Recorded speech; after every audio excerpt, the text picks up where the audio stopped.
Welcome to another episode. I am with Radhika Vekaria this time, who is a world music slash mantra artist. She has a track now called Kali that is up for consideration for the world music category of the Grammys. So if you are a voting member, please consider listening and voting for that category. I am a member, so I will certainly be considering it.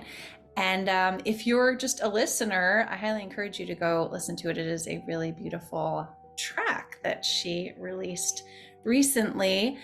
This conversation took place before I went to Europe, so it's been a few weeks in the making, but I believe everything in it is still relevant. It's what they call, what is it? Evergreen, evergreen, because we talk a little bit about her past and how she considers herself a vessel for divine to transmit through her body as a channel, which I can relate to. And we discuss a little bit about her background, but it sounds like maybe another episode will be required to delve deeply into that. She has some ancestry in East Africa, as I gather from her bio. You can read more about her in the show notes in the bio, and definitely go check out what she's up to, because she does a lot of live stuff. And yeah, so it was really fun getting to know her and chatting with her. If you are a regular listening to this podcast, or if you're just joining us for the first time, please consider rating the podcast on the podcast listening station that you use. Apple Podcasts is a great one to rate us on, and also leave an actual written rating, even if it's just a few words. That really helps to promote the podcast and get the people that I chat with more opportunities to reach a wider audience. So we really appreciate that. If you're on YouTube, please give it a like, subscribe, and enjoy the episode. Here we go. Where are you hailing from? Like, where in the world are you? I'm from London, but I live in LA. Ah, okay. Very cool. And you've been in the US for a while now, or? A few years, yeah. Yeah. Yeah. Do you like it? I love it. There's an openness of possibility here, and Yeah. it's relatively a new land compared to the rest of the world in a way. And that really encourages a lot of innovation and curiosity. People here are very curious. Yeah. So you can explore your own ideas with a bit more freedom, and also have them be received with a little more excitement. It's not Yeah. so entrenched that everybody is they're not so closed off here. Yeah. That's specifically true about Los Angeles too. I don't Mm-hmm. know that, like, I've lived in Los Angeles. I was born in LA. Um, and I always consider that sort of like I don't know, the bastion of the free-mindedness. It's a very special environment. There's a lot of variety in the United States, a lot of which I haven't even encountered, because I haven't been to a lot of places in the United States. But Yeah, well, um, it's funny. I was having this conversation a couple of days ago about Los Angeles in particular. And it's interesting when you live here, because you realize that a lot of people come here because they were seeking something outside of where they were. And I know that's true for a lot mm, of people who move, but especially here, it seems to be people who want to go to a realm of expression that they may not have felt was possible before, mm, you know? And I think that's why Los Angeles is also a hotbed for things of a spiritual nature, because in order to lean into spirituality or a practice of any kind, you have to be comfortable with the idea of receiving something unknown to you. mm, So I think it's inherent in the nature of people here that they are almost comfortable with going into an abyss in a way, something untested. And, I know people call it the city of angels, but I like to call it the city of rebels, because it feels like there's a lot of people who have rebelled against maybe, the conformity of where they've come from, or the ideas in which they were saturated, and they want to create and express something new. And I think that's a beautiful quality. It's something I resonate with because I was a rebel as a kid. So it feels very much at home for me in some ways. Did you grow up similarly in a city, or was it rural where you were born? It was suburban. It was London, but it was suburban. So suburbs are about, on a fast train, you can get into London in about 25 minutes or Okay. half an hour. So I spent a lot of time in central London. I went to college in central London. Mm-hmm. It's still very much part of a big city, but Mm-hmm. I was lucky enough to have a bit of a suburban childhood growing up. Yeah, that's cool. Yeah, I like that description of Los Angeles going into an abyss. Yeah, it is. It takes a certain kind of person to want that type of experience. Because I think we're at a time, or maybe we're always at a time, where people are very sure about what they think, right? They're very so it is a little unusual to be in a place where people are open, which has sort of like the has a kind of a counterbalance effect too. Like if you are so open, then you're almost open to anything. I've had this experience, and you can find yourself in situations that are like, well, I'm open, but that doesn't feel right, right? So it's like you have to um, kind of decide in that openness what is right for you, and it does become a choice, which is empowering, as opposed to, well, this is what I've always done, so this is what I'm going to continue to do. Yes, and I think you're absolutely right. And I think that even though there are some, um, let's say, parts of the experiment that we may not be so fond of, it's putting yourself in that space of openness and that almost that trial and tribulation that allows you to develop discernment, which is one of the foundational qualities that is important for a life where you're striving for a higher sense of self-awareness. Mm. You have to develop discernment, and you're only going to do that if you put yourself in a set of options that are unbeknownst to you, unusual. You're going to make, well, what's a mistake really, right? It's such a judgment of Mm. what is a mistake or what is a good or bad experience. So all it's doing is training you. I just think that it's almost like being a Jedi. You gotta like you gotta trip and fall, and then you've got to grow, and that's just part of life. I think you get to do that in a very intense way in a city like Los Angeles. I think in America in general. Mm. But there's just such incredible possibility and scope and potential for evolution here. Mm. It's kind of mind blowing. Yeah, yeah. So you've also spent some time in Texas, I read, right? Or was that just for I was South by just Southwest? That was for South by Southwest. I'd like to spend a little more time there and see what it's like. I'm curious about this country. Yeah. Is South by Southwest in Austin? I'm Yes. forgetting. Yes. Okay. So that's a very specific kind of Texas. Yeah. Yeah. That's a really sweet city. How did that happen? Because that you were the first kirtan artist to play at South by Southwest. Congratulations. That's really Thank cool. you. Thank you. But it Well, is so nice to see. Oh, go ahead. I was no, going to no, say no, it's no. nice to see,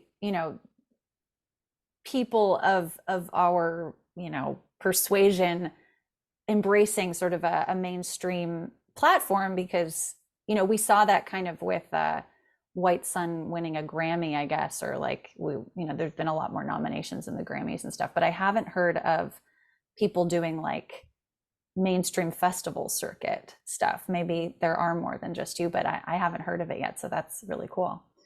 Yeah, well, the way I present myself is not necessarily as a kirtan artist. It's one of the things that I do and I absolutely love because of the devotional practice. Mm, It's a devotional practice. But I'm also a performer. I come from years of performing world music and mm, with bands and sharing stages with bands across Europe and the UK. So the way that I present even music of a devotional nature is in a, well, people say it's quite unique. It's got a lot of components of the performative aspect.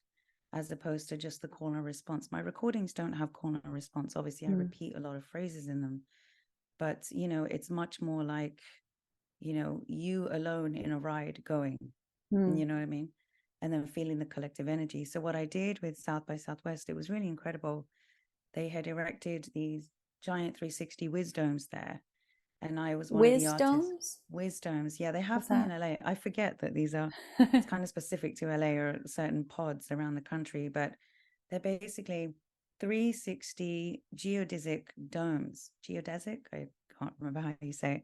I would say geodesic, but I can't say for someone geodesic. British. I'm in America, I'll say that. I'm still getting used to cilantro versus coriander. I'm still getting used to that. So there are 360 geodesic domes, and you have projections inside of them. So it's like you're in the visuals and in the sounds. And the way that the sound bounces off geodesic domes is unlike anything I've experienced. So I got to perform music from my previous album, Sapta, which I think you're familiar with, and some new pieces as well. And they had a grand piano. So I fused it with some of the tracks and did piano kind of, infused versions of them. And it was really, really beautiful, really beautiful. Great experience. That's so cool. I'm familiar with the geodesic dome thing, not for a sound presentation, but I was in one at Bhakti Fest once. And the guy, I think the people who had designed it were there, and they had said that it was because there was this 360 technology now. Like, how you can take a panoramic on your phone? They were saying, like, that's really cool, but it's not very impressive actually to look at on your phone. But if you can see it like in the dome, it is a very impressive technology. So yeah, it's super cool and fun and immersive, and I can imagine that would be because cool. you're enveloped by the visual, and then the way the sound bounces off everything, you're enveloped by the sound. Obviously the mixing engineer there has a big part to play with it. So I was very, very lucky. There was a guy called Gerhard Just who's really brilliant, really brilliant. So I was just swimming in the music, and there was almost this point, which is kind of unusual to think of South by Southwest, but there was this point where I was singing Om Namah Shivaya, and the way that the sound was reverberating and coming back, I honestly felt like I was being lifted up. It's like the sound was coming back to me and helping me be airborne in a physical way, not just in a vibrational way, but I actually felt like I was taking off. And I did some things with my voice that I've never done before. So it really encourages you to go into that unknown, when you're in the right environment, or an environment conducive to maybe what your soul is seeking in terms of an experience, then it can really take you to that place, like nothing else will. Yeah. Really beautiful. Oh, I have so many questions about that experience. So there was a visual component that you designed? No, so for that event, because there were a lot of artists, it would have been really difficult to do your own design. So they have great artists like Android Jones. They have, really brilliant artists as part of their licensed material. So the visual technician was choosing live what would work with my songs. Wow. And so there are some clips I can send you. It's really, really quite amazing. It's beautiful to look back at it. What is the interactive experience? Because I assume you're performing in front of people who are not really familiar with your genre. Am I correct? Or was it like, yeah, okay. So what was the kind of the interactive component? Was there any, or? Yeah, it was really sweet actually, because from the stage, I always like to bring, even if I'm performing music, the bedrock of mantra music, the bedrock of Sanskrit singing is to create a cohesion with other living beings, right? That is really one of the basis of where the bhakti practice comes from, really, is that you're singing it with other people. So even if I'm performing the music, I always like to bring a couple of sections where I'm encouraging people to participate. So there was this really beautiful moment where I'm singing a Ram bhajan, a Ram song. And I have this section where I say to people, are you willing to join me? And it's interesting because from the stage I couldn't hear it, and I thought, oh, Mm. okay, this is not working. It's fine. I'm just going to sing my heart out. It's fine. It's Ram. You have to, right? But then when I listened back to the recordings from the audience, it was really amazing because you could hear these people were singing it. And there's something almost extra sweet about finding out afterwards. Mm. Because in the moment, I thought, okay, I'm alone in doing this. They're just going to receive it. It's fine. Um, and then you just kind of go into it a little more deeper without that external concern. But Mm. then afterwards, it's like a cherry on top where you will realize that people were joining in. And, I think that's just a testament again to the openness we were talking about, Mm. that even at South by Southwest, you can have this participation from people. Mm. Mm-hmm. Yeah. Was this your background? Did you grow up chanting, or was this something you discovered in your later years? Mm. So, I grew up with Indian music, but less kirtan Mm. style. So I grew up with more devotional bhajans, Mm. right? So not necessarily the call and response too much, but more bhajans and old songs. My father was a singer, so we would sing old bhajans of, dating back to Brindavan and, Krishna songs. Mm. But they were more song form because Mm. I grew up with a lot of semi-classical singers being played in my house. I didn't realize that that's what it was, but semi-classical singers were a huge influence on my father. So I grew up with that. Little did I realize that semi-classical music is derived from classical music, which Mm. is derived from the notes and the sword and really the understanding of the vibration of these rags and Mm. connection to nature. So later on in life, sorry, go ahead. Well, I was just wondering, is semi-classical because it's a bhajan and not like a traditional raga? Is that what you? I've never heard that So semi-classical. semi-classical, from what I understand, is kind of what the old Bollywood singers from the black and white movies, how Mm. they were semi-classical singers because they learned classical, like proper classical, but they sang more song form music. So they would sing a Mm. lot of film music. Mhm. So I think that's what semi-classical is. But please, if anyone is watching this and Okay. wants to correct me, please do, because I'm not an expert.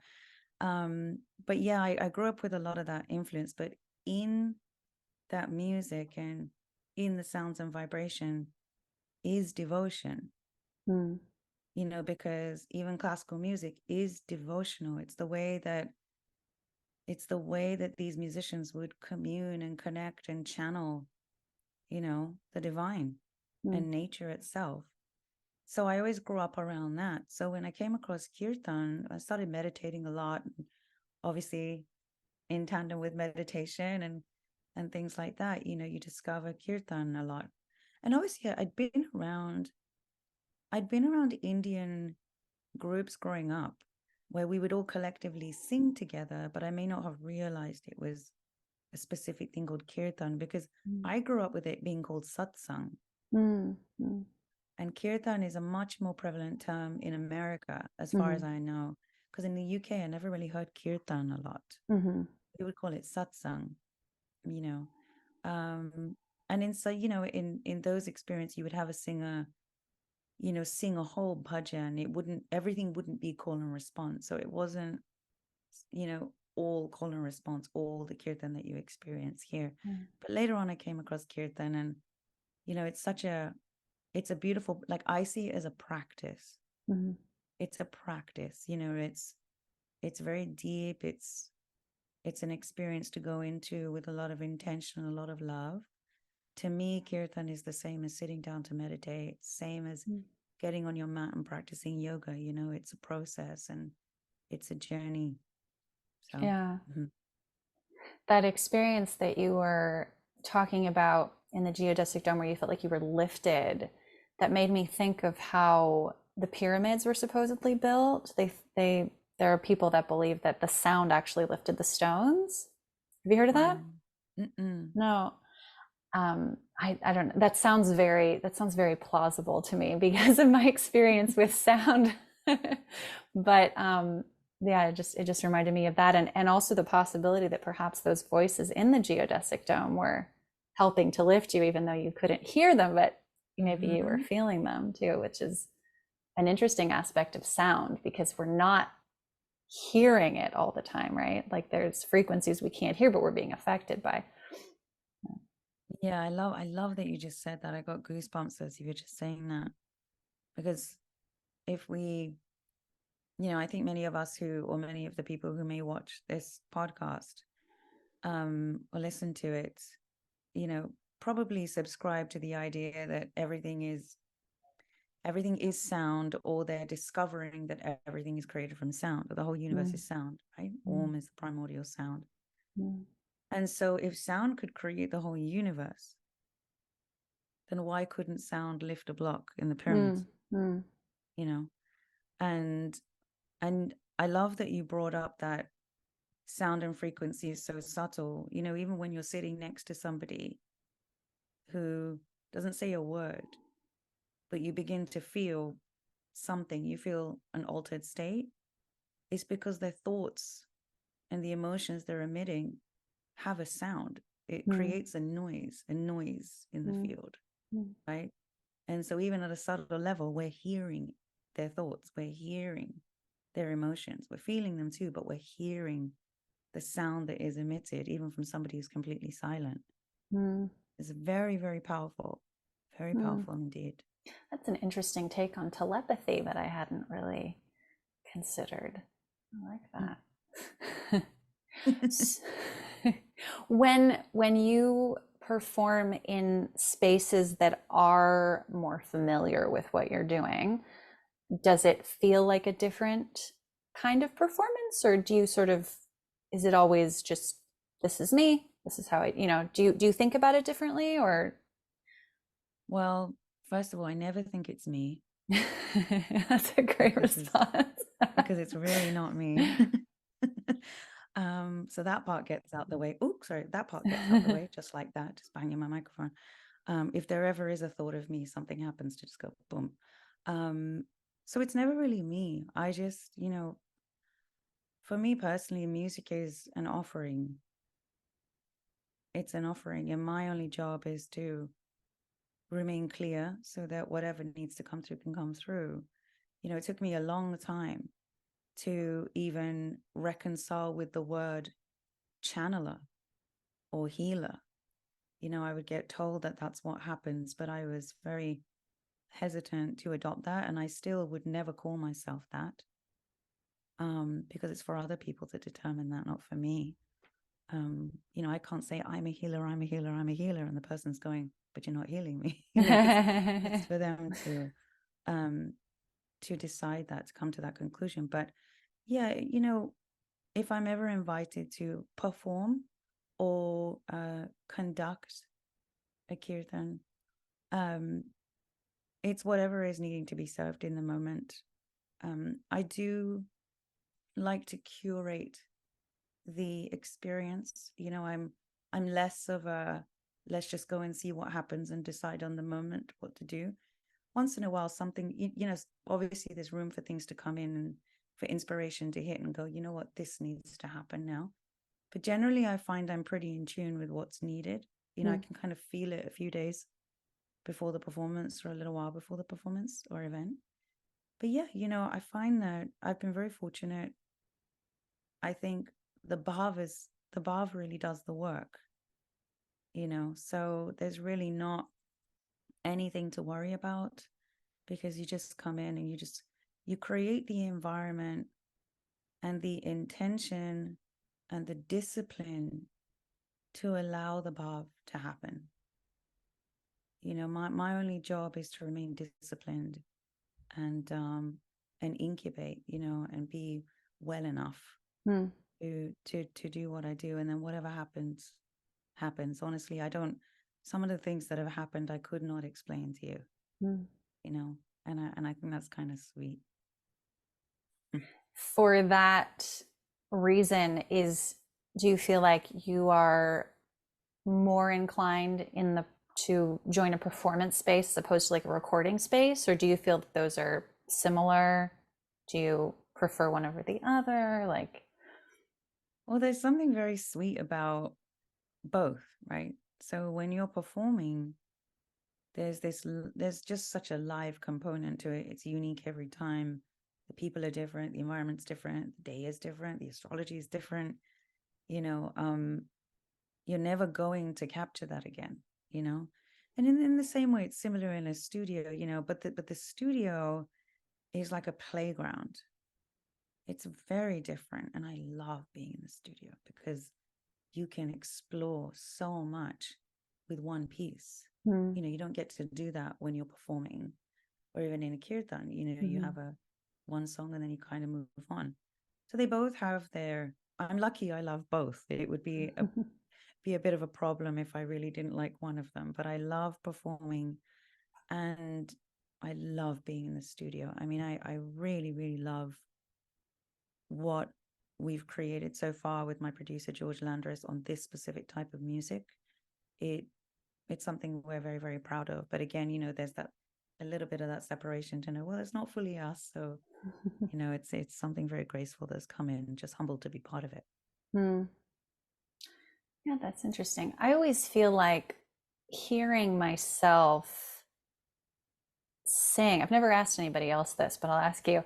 When I hear myself sing, like when I listen to my own recordings, the ones that I like, because they aren't all necessarily like equal to me, but if I, I really feel like we captured something with it. When I listen to it, it's almost like conjuring,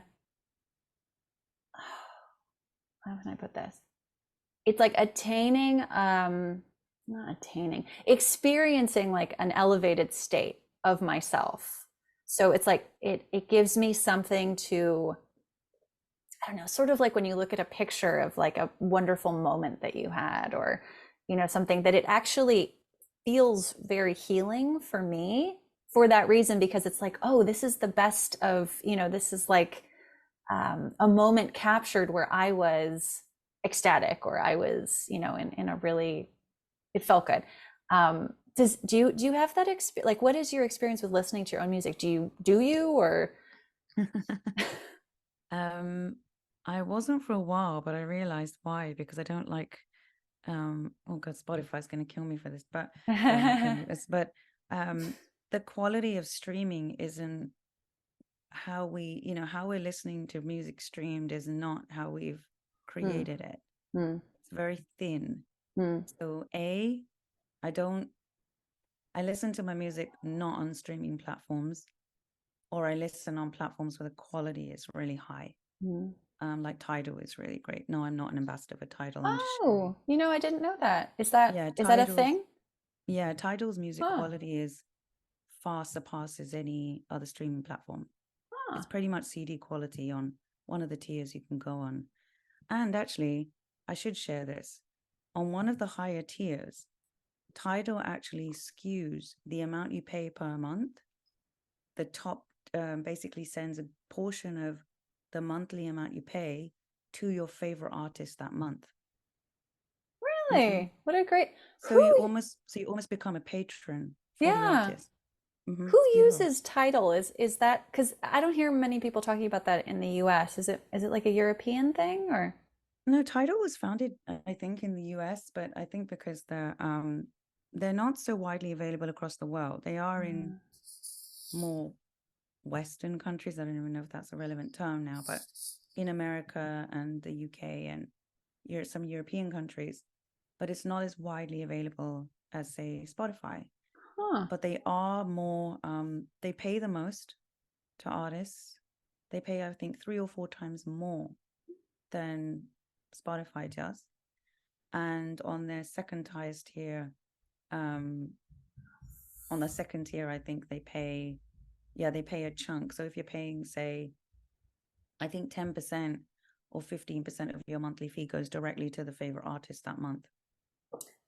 Wow. Mm-hmm. Thank you for that. Okay, but so when you do listen on title, what is Uh-huh. your experience of hearing your own music? I really enjoy it because, I used to not enjoy listening to myself. We have that self critic. one of the banes and tests and teachers of life, right? We're always criticizing ourselves. But I used to not enjoy listening to myself. However, I think because there's a very deep recognition that a lot of what's coming through is not me. I am not claiming it, you know? So it almost helps me that when I listen to this particular music of mine, I don't listen to it as though it's me. It almost doesn't register. I feel more like a steward of it than the singer of it. I like that. Yeah. Yeah. And you were saying that you had many different performative experiences. So you've been in scenarios where I'm assuming, or I'm, yeah, tying this, well, you'll tell me if this is true, but that you did feel like you were performing. Is that correct? Yeah. So, and I've had similar experiences. And what's funny for me is that I sort of had to change the way that I performed or not performed because I would get stage fright and I literally couldn't sing because it felt so much like me. And I had to, you know, prove myself that it would actually prevent me from making sound or like very nice sounding sound. Yeah. Have you had like, well, since you've had the experience of having kind of a more performative and also feeling like the steward of your sound, was there like a turning point for you in that, or did it just sort of gently evolve? Yeah. There was a big turning point. I think, you know, I went through a period of a few years of realizing music for what it was meant to be for me. You know, I can't speak for everybody, but I can speak into my experience, which was, you know, I always knew that I loved music. If I wasn't doing music, I felt like I wasn't living. You know, it wasn't a great place to be, you know. It's not a great place to be when you're not being who you're meant to be, right? And so that's why I think it's really, I really everything I do is to encourage people to discover that, because they deserve to. You know, we deserve to. And so there was a turning point for me where I was in a show in Germany. Randomly ended up being in the show in Germany, singing in 4 different languages, Peter Gabriel songs, Sting songs. The A.R. Rahman catalog was in there, so I was singing, you know, in Tamil and Carnatic languages. And I Sounds was like an around a interesting lot of concert. it really was. It was like Cirque du Soleil meets India. It was the craziest show and Oh, wonderful and great wow. experience. That's how I ended up coming to America, because I met a lot of Americans who were the producers and running it and developing it. So that's how I came here. But being just swimming in the sounds of Indian music and world music was the happiest place that I'd ever been. And when I came to America, it was, you know, being in LA has been, I promised when I came to LA, actually, I wasn't ever going to sing again. Why? I'd hung that hat up on the shelf. It's really interesting. Because there were some difficult things that happened in the career. And there was this moment where I just said, okay, that's it. I'm never going to sing again. I just want to write songs and create for others. So I was going to be a songwriter composer. Then I came here and LA went, no, we're going to help you go deeper into actually the culture where you're from. That's the irony, coming further away from India to actually go back to my ancestry even more. And there were in 2015, there was, you know, I think everybody knows about the change in the tides and all the astrological movements of what was going on in 2015. No, enlighten me. So it was the beginning of apparently it was the beginning of a 7-year cycle in 2015 where huge shifts would happen for about 40 to 60% of the planet, where 40 to 60% of the people on this planet would begin to, in some way, whether it's a seed, whether it's a full-fledged flowering, begin to realize their path, begin to realize the truth of why they're here. And so, or just general ways of the planet, just to basically wake up in whatever way is needed. And I think we've begun to see that, right? Wow, yeah. And 2023, 2022, 2023 is a culmination of that 7 years, which is really interesting when you say. Yeah. So for me, 2015, it was bang on schedule that began to happen for me. And that's when I started to seek, I started to go, okay, started getting signs. People were asking me to record this specific kind of music and search for the producer. And that's really where it all began in 2015. Wow. Mm-hmm. That makes a lot of sense in my life too, actually, if I look back on that. I did not know that. Thank you. Mm-hmm. Vedic So, astrology is amazing, by the way. so you were, yeah. So you just wanted to be kind of behind the scenes. You wanted to not be the face, but, or the body, but be um, Mm-mm. writing for No, other people. And were you but I going don't to think I write? am, Right. Oh, so you did it anyway. Sorry, the connection is unstable Yeah, here. no, I'm thinking, well, in a way you did it anyway. You became the observer of what you were going to create, just as if you were writing for somebody else, I suppose. Yeah. Yeah, that's how it feels. That's genuinely how it feels. I don't have an I don't identify with the music that I've made. It's not like, oh, that's my music. And I'm so, because I don't have ownership over it. I don't have, there's so much that happened around Sapta, for instance, and there's so much around Sapta, the Seven Ways, my previous album, which was my first foray into recording mantra music. And there's an incredible amount in this next album. I mean, it's a whole evolution from Sapta. And yet, just like we have, I think just like we have experiences in life, one of the tenets of being kind of lighter in life is to experience things and let them go and not attach to them. And I know that is it vairagya and all these terms are kind of thrown around. It's like, oh, I have to be detached, I have to be detached. But that's even just saying I am detached that's a whole That's Pandora's an box of identity. things. Huh? Yeah. That's an identity. Yes, exactly. It's Yeah. an identity to go around saying I am detached or I am spiritual. I am all these things. It's like, so to label myself in accordance with this music, it's there's a part of me that's very, very hesitant to do that. I also have a lot of reverence for great masters, Bhakta masters, Indian classical singing masters, Guruji Ajoji Chakrabarti, people like that, whose lineage I'm so glad to have touched the feet of. That, it's a training as well to just always remember that there's something to learn. You're always learning. And so I would never I would never kind of stand on a mantle and go, yes, this is me and I've done it, because I don't think we're ever done. So yeah, I am observing it. It's very strange at times. I listen to myself and I go, who's that?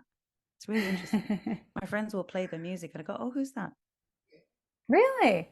Yeah, and for a second I won't realize it's me. It's interesting. It's That is nice. interesting. It's nice Yeah. because there's no criticism, which is great. Yeah. That's really cool. Yeah. So when you were going to stop singing and write songs, you were going to write pop music, or like what was your idea? I was writing some pop music, and I was also I've written for stage as well. So one of my Oh. songs was in a really big French stage spectaculaire, they call it, called Cleopatra. And one of Oh, my songs that I wrote was the show-stopping number. It was sung by in Dominique French? Magloire, I think her name is. Yeah, it was translated into French. Oh. And it was sung by this beautiful, beautiful singer, Dominique Magloire, who I think was on French Idol. And yeah, so I love music that takes you on a journey. So in essence, it's similar. You know, I've always been drawn to classical music. I grew up playing classical music, classical piano. Mm. And for me, music is all about going on a ride, you know, going from A to not even B, but A to Z, as you say in America. And so yeah, that's what I was going to do. And the universe said, but it's funny because when I was little, when I was very little, I would sing Sanskrit shlokas when I was little before I could talk, Hmm. which was really interesting. I naturally went towards chanting mantras when I was very tiny. So I guess you eventually become what you were seeded with. Hmm. Oh, I like that. Yeah. You eventually become what you were seated with. Mm. I just have to write that down. Very interesting. So I'm learning I'm learning some really cool things about you. The That it's interesting. the show in France, have you done other shows? Like have you Have I performed? well like well, I mean you can tell me about that too, but I'm wondering if you've written for other performances. That sounds really cool. No, I did that one, and then I was going to go more into it, but then again, I came to the States, and I was going to actually go into writing in New York and do some Broadway stuff. You know, I really love Broadway. I really love musicals. Growing up, being in London, you are around Yeah. all of that so much. You know, there's always a great story and a great conclusion and celebration at the end of the lesson. Um, and and then but I did come here and I had a song of mine sung by Shoshana Bean, who was Oh, in I Excellent. know her. Oh, you know her. She, Yeah, so yeah. Was she she in recorded. Wicked? She no, oh no, she played. She may Is have it been. I don't know. Efel? Is it Efelba? I can't remember her name. Yeah, Wicked. I think she was in Wicked. Oh, okay. So she played the Wicked Witch, I think. Oh, she's a great I think it voice. was the story of the Wicked Witch before she became Wicked or something. Yeah, yeah. I think I could be wrong. It was a while ago, but That's a great show. I she, love that. so she recorded one of my songs called "Stand Up" for St. Jude, for St. Oh, Jude's Children's Hospital, and again, it was a very ballad-esque song about surviving. You know, mm, becoming who you are. Again, it's yeah. the theme that has been running through everything. And she recorded that, and even the song in France is "I Am Not Alone." Mm, In the chorus, you know, it's talking about I will keep standing and I will be here to the end because I know that after everything I am not alone. And the song mm, is really about God. mm, mm. The song is about God. And even stand up is about, you know, standing up for who you are, who you're meant to be in this world. So it's really interesting. These are years before, and yet it's still the same message and fundamental expression of the music that I'm making now and everything that I'm involved in now Yeah. is to help the listener and myself. Honestly, it reminds me to essentially really nourish in how we were made and why we were made and why we're here. Mm, There's nothing more important than that to me. It's the only job that matters, as far as I'm concerned, is to be who you are. mm. Wish we could get paid for that, right? Well, I suppose in a sense you do. I mean, if you're, Mm. I, or I have to write that down too. That is so crazy that you know her. That's so funny. So Um, I don't know her personally, but but she that she recorded my song. recorded But your yeah, I would song. Yeah. love to meet her. She's amazing. I just happened to meet her because and I didn't really know who she was. I just met her as Shoshana Bean. I later found out what she did, but she was one of the teachers that I've had. He had like a retreat, and she came and she sat next to me and we chatted. And he's like, "You're a singer. She's a singer," like talk. And so that's kind of how I knew her. And she was trying to drink a gallon of water a day. I remembered that. She had her like giant thing with her. You have to drink a lot of water. I know. Yeah, it was very Singer. inspiring. Mm-hmm. Yeah. Um, oh, yeah. It's funny that you like musicals too. I grew up in France for like half my, development childhood, and I all like my when my dad would ask me like, "What do you want for your birthday?" I'm like, "I want to go to London and I want to see a musical." So that's what we would do. I think we did that a few consecutive years. It was yeah, so fun. So I have a lot of um, That's musical beautiful. background as well. I actually thought I wanted to be a musical theater performer for a while, but then I realized I would have to perform other people's music, and that, yeah, So you perform your own now, which is yeah, yeah, mm-hmm. I wouldn't be able to do that It's an amazing sustainably. yeah, it's an amazing discipline. Amazing discipline. People who do Yeah, musical theater, really, yeah, it's all or nothing. yeah. Mm-hmm. Yeah, it's a very cool art that I'm glad is still in existence. Yeah, Yeah, yeah, for yeah. sure. Do you Mm-hmm. think that that might, I mean, I know it's hard to project, but if you did have the opportunity to write a musical or to create something like that, would that be something that would be in your, I mean, would you be interested in that?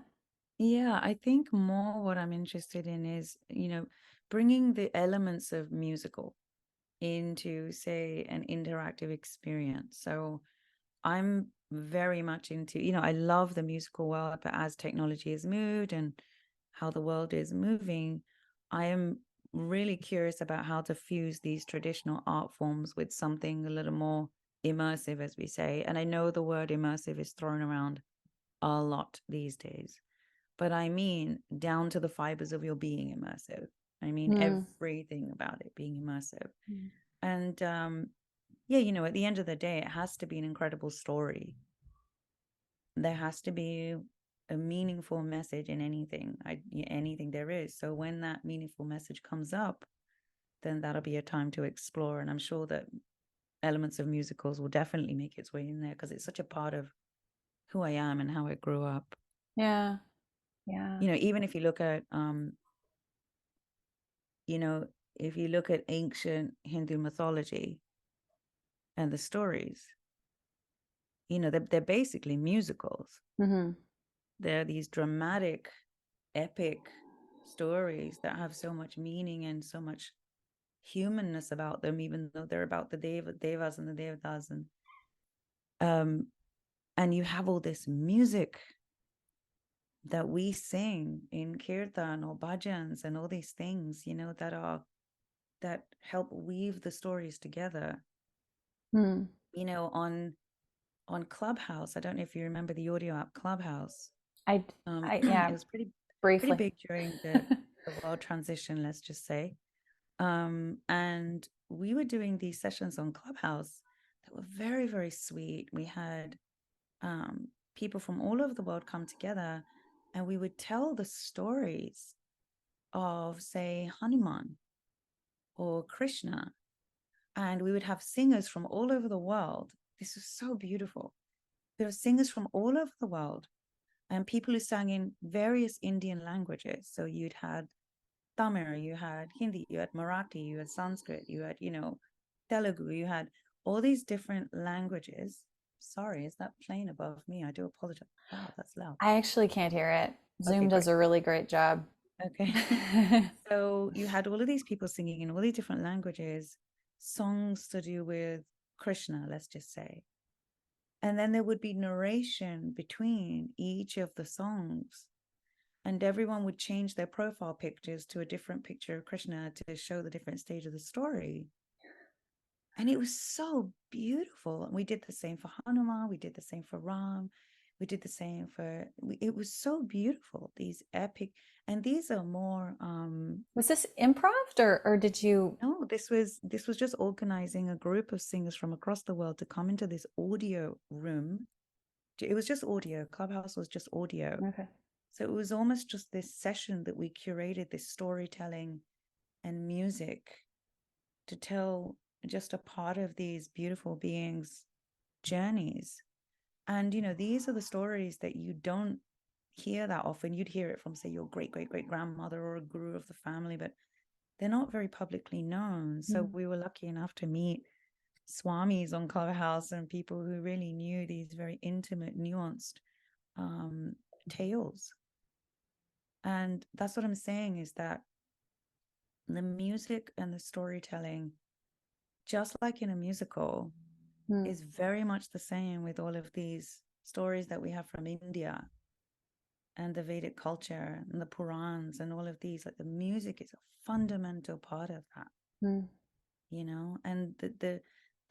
the bhajans themselves tell an entire part of a story, like a scenario, and it's absolutely beautiful. There's a project I'd like to shout out, actually, if it's okay. Of course. It's by my friend Vinita Menon. And talking of stories, she has just done a beautiful project. And I'm so honored to be part of this project. I cannot tell you. It's on the Rasa Leela. It's the story of Krishna and the Gopikas. And you would not know these stories if you did not hear this project and this woman speak about them. And she's so incredible. She's taught me so much. She's like a big sister to me. And her project is coming out. And I highly, highly encourage, if you want to dive really deeply into the stories of Krishna and understand who the Gopikas really were, not the misunderstanding, it's very misunderstood, who the Gopikas really were and their relation to Krishna, definitely check out the project Rasa Leela, the album, Rasa the album. It's an album. Okay. Yeah, I was gonna ask you. Okay. It's a lot of songs and a lot of shlokas, and she's a beautiful singer. I did backing vocals and played some keys on it as well, and beautiful musicians on this project. When do you know when that's going to come out about? I'm not sure when it's coming out. I think it's going to be rolled out slowly because there's so much to each song. But definitely look her up. Look her up on Instagram. It's the Rasa the album, or Vinita Menon, or just reach out to me and I'll point you in the right direction. I'll be happy to. Yeah, and I'll include it in the show notes. You can send me the Please link. Do. Yeah. Thank you. Oh, that's awesome. Yeah. So that's almost like an audio musical, it sounds like.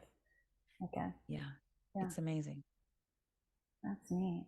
I'm trying to encourage her to narrate as well, because I think that'll be really important. But yeah, it takes you through a whole journey. It's really gorgeous. Yeah. The songs are so beautiful. Oh, well, I look forward to listening to that. That sounds awesome. In the epics, the Indian epics, because I'm actually not that familiar with the Vedic Hindu stuff. I'm more familiar with the Sikh stuff. And I remember, well, I know from the Sikh stuff, it's like everything is actually rag. Like,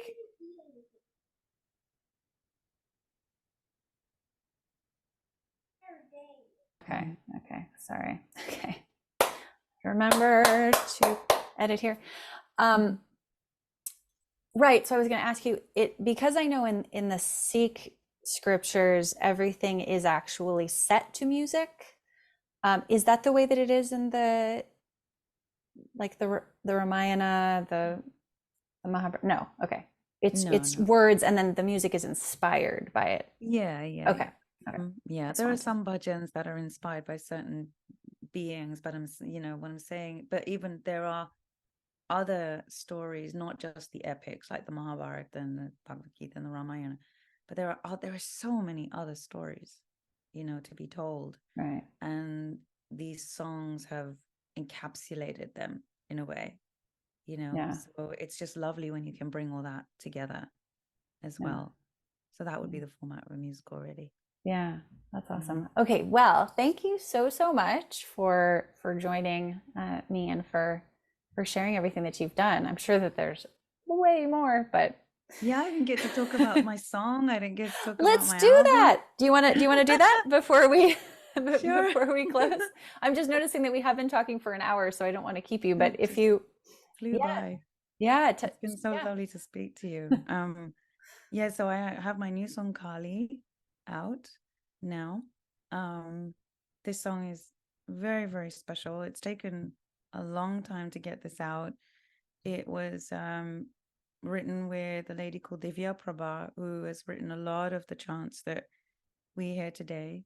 And it's it's deeply meaningful. Kali, I think is very pertinent for this time. I've had so many people message me saying, "How did you know to release something on Kali right now?" I'm like, I don't know.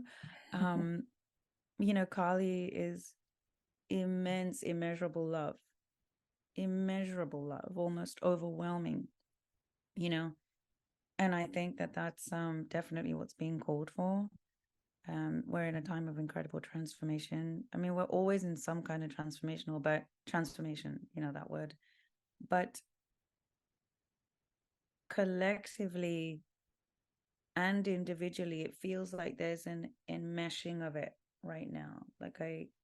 And Kali is that energy of moving what is not serving your highest and pushing it out. So whether we are voluntarily inviting that and being brave enough to do that, or whether we may have to be forced to do that, that energy of Kali to destroy whatever is not serving us and allow space for creating what will is really, really good timing. Bless you. so, so that's Kali, and it's the first song of the next album. And this next album is, it's a new direction. There's some songs in English and Sanskrit on this album. There's a mix. There's 4 different languages on this album, actually. So it's a bit of a evolution of Sapta, and it's really here to be an anchor point for everyone, including myself.